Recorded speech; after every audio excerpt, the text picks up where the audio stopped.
Hey folks, I came out on my patio to shoot this little segment and I found the world's smallest frog.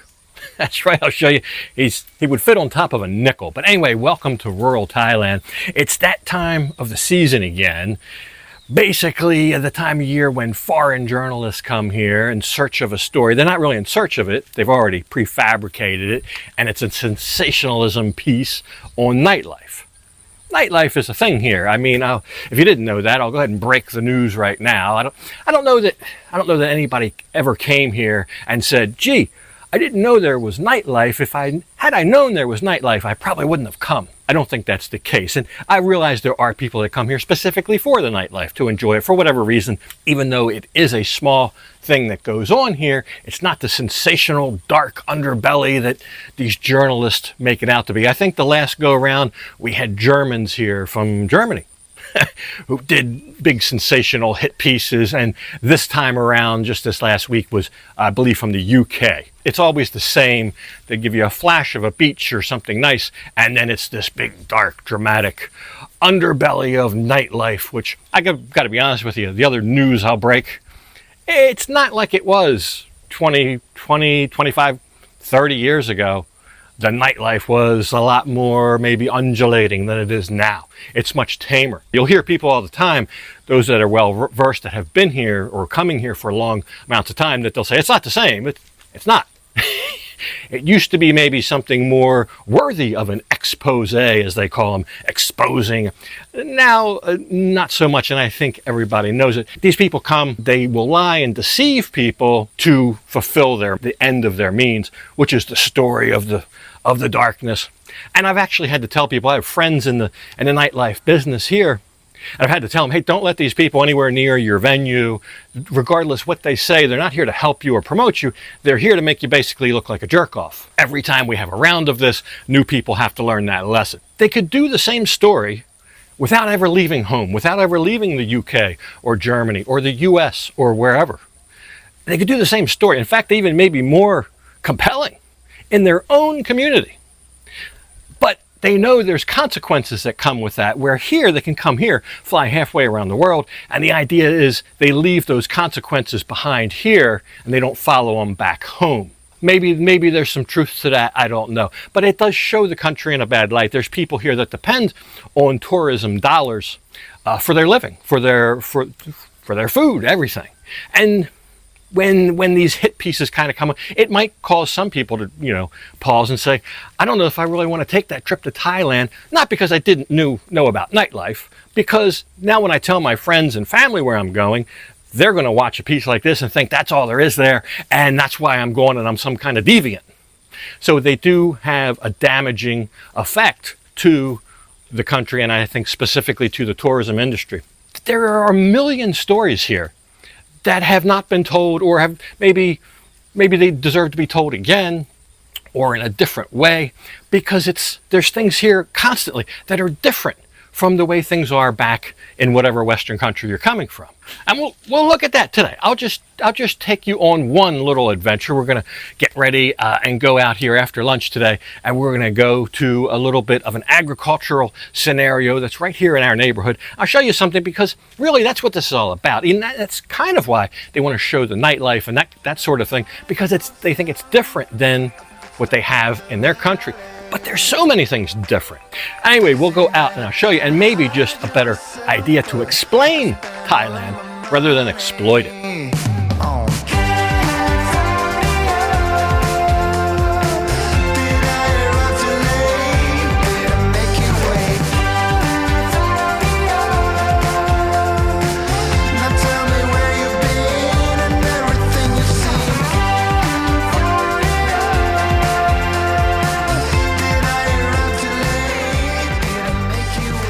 We're out picking coconuts.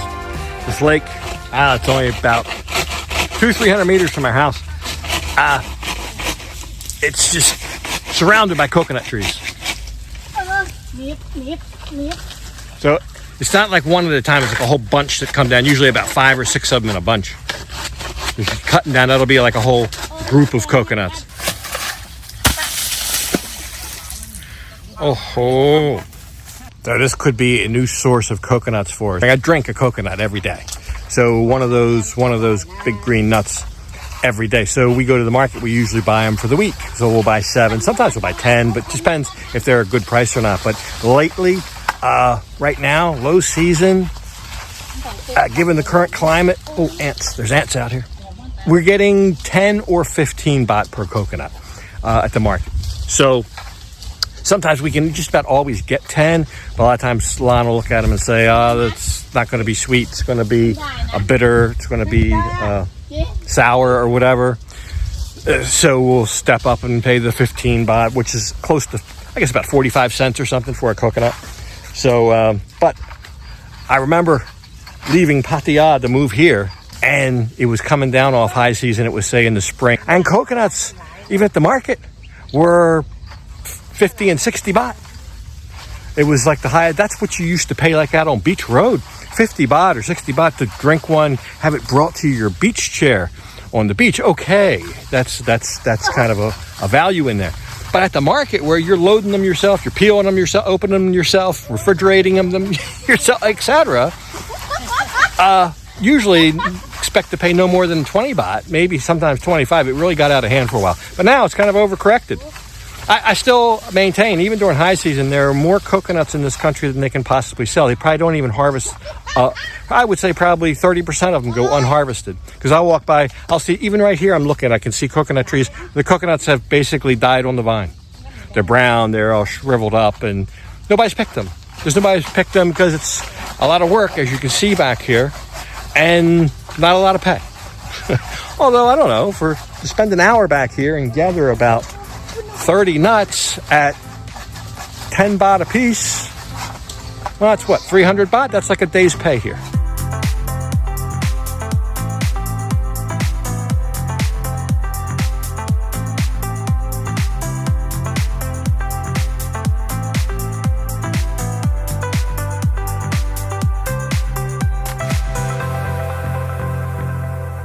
The reason she was opening some of the coconuts, they test them. So, she'll cut down a bunch of 5 or 6 or whatever is on the bunch, and she'll open one and taste it. If it's good, that pretty much means the rest in that bunch will be good. If it's bad, well, ditto. So that one bunch she opened up, it was bitter, and it's just still laying there. Nobody wants it. But Lon felt sorry for that bunch of coconuts, and we might be taking it home. She said, it's a little bitter. You can still drink it. If you guys are interested in why I eat one a day, it's not just because I like them so much. Although they are good. Well, I like them cold. That one actually is pretty good, but when they're warm, it's just not the same for me. I like them right out of the refrigerator. It's where we keep them. But it is something nice to drink in the morning, say instead of juice. Well, it is juice. Coconut juice, I guess, instead of orange juice or something. There's a lot of vitamins, and there's supposedly some other benefits, which may even help with, I'm not saying this is a thing, it could be with what's known as ED. So that's one activity we do here in the neighborhood, is pick coconuts. Hey, they grow other things here too. They got a little rice growing, they've got a little bit of tapioca growing, they've got a vegetable garden. So all up and down the street here that I live on is different farming. A lady who owns all this back here, she's there in the red. Anyway, she says there's no fish in these ponds. I've been seeing fish jump. We've been out here about 15, 20 minutes. I've been seeing fish jump the whole time. Little swells and coming to the surface to try to eat bugs. It looks like it's crawling with fish. However, the water back here is about as high as it gets during the course of a year. We're at the peak, the pinnacle of rainy season right now. So usually there's nowhere near this much water. But there's still ponds. There's still irrigation ponds. All year long we'll have some amount of water, but now they're very full. They're overflowing the bank. There's hardly enough room to walk to pick the coconuts. These dogs back here aren't strays. She's got about 20 of them. She takes very good care of them. And they're good watchdogs. Even their house is about 150 meters from my house, put it that way. If I pull up, been out on a ride or whatever, I pull up on the bike and try to unlock the gate, they're barking like it's somebody trying to break in, but it's even over 100 meters away. But I'm glad they're back here today, because who knows what kind of creepy crawlies might crawl out of these ponds, and the dogs will probably see or hear them and sound the alarm, at least, if not bite them back into the water. Boy, that lady's really leaving with a load, more than 30 pieces. And maybe we're going on a half hour out here now. I would say she had at least 50 pieces in there. Today's not really a market day either. Don't know what she's going to do with them. But tomorrow is. Tomorrow's a market day. Although tonight we have a big shindig, basically right out onto the beach from where we live, about, I don't know, about 500 meters away. There's a big shindig with street food and everything. Who knows? Maybe that's where those coconuts are destined for. It probably is. I saw them setting it up yesterday, putting electric and setting up the white tents. We'll go out there and we'll take a look and see what it's going to be. When it gets cooler, when it cools down. It's too hot right now. It won't be till this evening anyway.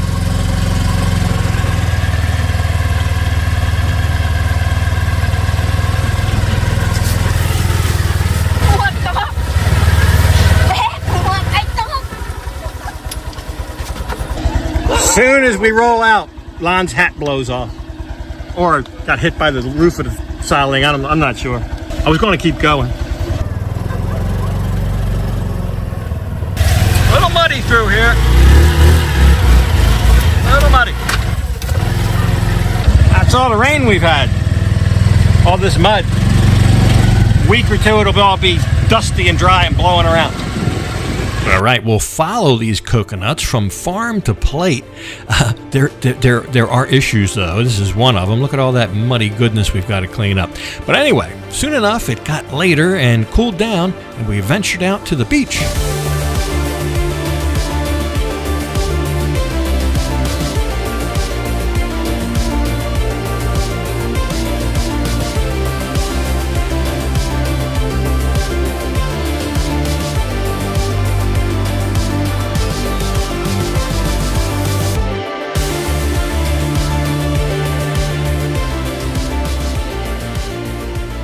So you might be asking, well, what in the world is going on over here? I'll tell you, it's a crab picking contest. Haven't you ever heard of a crab picking contest before?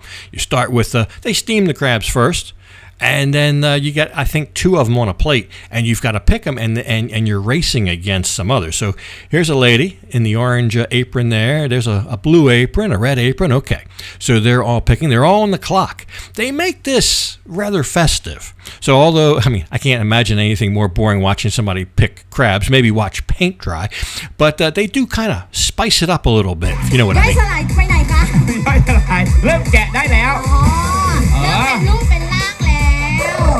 mean. So they add a little bit of atmosphere to it, and it's all well and good. And I don't know. This is just kind of a warm-up event to the real events. There'll be dancing and singing and all kind of stuff later on. But there's a good look at the crabs, a cousin to the blue crab, which I'm accustomed to from back in the old Chesapeake Bay where I'm from. But these are actually pretty good crabs, a very close second. And next to those, all those other ingredients laying out on the table that's all basically part of what I would call Thai salsa, or as they call it here, namjim. It's a spicy, flavory sauce condiment, if you will, that they'll eat the crabs with. They eat everything. You can eat everything with that. Seafood of any kind, you can put it on chicken, whatever. They love namjim, like I said. Almost something like maybe salsa that you could put on a variety of things. But there's your winner. The lady in the orange won. Looks like everybody had a good time. So we'll venture back over to the beach side. That's where the main attraction is. That's where all the foods are. We'll find where these coconuts landed as we follow them from farm to plate, and we'll see what they're doing with them. But I don't know. It's getting kind of late in the evening. Maybe we'll get something to eat ourselves. This is a very nice area. We're only about 500 meters from where I live. So this is called Hinkau, or white rock, white stone, white rock. There's a bunch of white rocks here. On a normal night, this is the kind of place in the evening people gather. There's a couple vendors here every night, just a couple, 2 or 3. And they'll sit here by the rocks, on the rocks, enjoy a snack, drink some beer, whatever, and get the nice tasty breeze of the Gulf. So a night like tonight, you just multiply all that by about 250. That's what it is tonight. And a bunch of vendors. I just sent Lon to go get something to eat, but aside from the ladies with the crab picking contest, there's, I don't know, some blow up dinosaurs. There's some other events that are getting ready to go on. I don't know. We'll see what it's going to be. And see if they have any beverages. I'm awful thirsty. All right, I'm sure there'll be a plethora, no shortage of beverages. We'll find everything we need.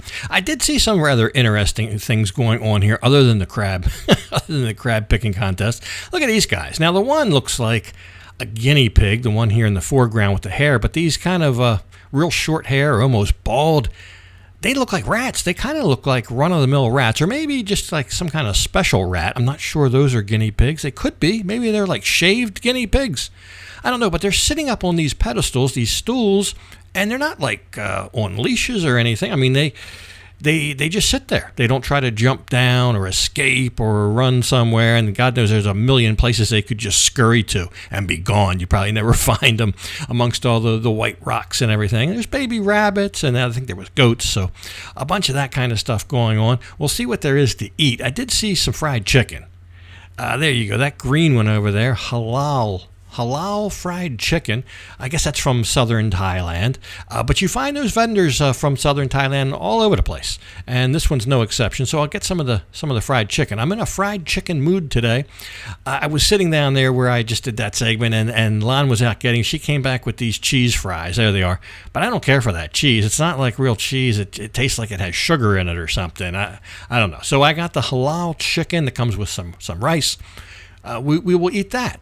We'll eat that, and maybe a couple of the fries and a beverage, etc. And then we'll go out and find some dessert. Look at this. Now, you can't beat this. What's it? 0 trans fat, low calorie, low fat, delicious. Gimme, gimme, gimme. Look at that.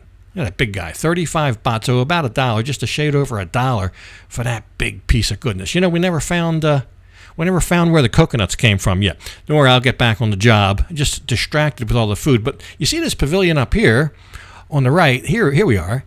They're up here pounding. They're hammering. Everybody's hammering in there. And this is something else here again. Something different here that I've never seen this anywhere else. It could be a thing. Maybe I'm behind the times. But you buy a bag. You buy one of those white bags there. And then you pick out your flowers, your leaves, whatever kind of flower petals. And you arrange them on the bag somehow. And then they cover those with like some tape or a plastic film with adhesive. And then you hammer. You hammer them with the mallet on a stump. They've got like little, well, no, not real tree stumps, but you've got a hard surface there to hammer them, and you pound and you pound. And then I think the idea is you take the plastic wrap off, but I don't think the leaves are supposed to come with the adhesive. I think this lady's very disappointed. Either she didn't pound enough or didn't do it right, or it's a flawed process or something. But the flowers and leaves are supposed to be stuck to your bag, thereby decorating it, where hers got stuck to the tape or the plastic or whatever. But anyway, some people did it. That's a thing. Bag pounding. I don't think this guy's going to have any problem. He pounded to the cows came home. Anyway, there's the coconuts. I found them on our way out. There they all are, farm to plate, all ready to be sold, put in glasses with ice, and provide a nice frothy beverage for one of the event goers here this evening. Anyway, hope you enjoyed the episode. Something else next time, but for this one, got to go ahead and leave it off right here. And as usual, I'll thank you for watching. And until next time, bye for now.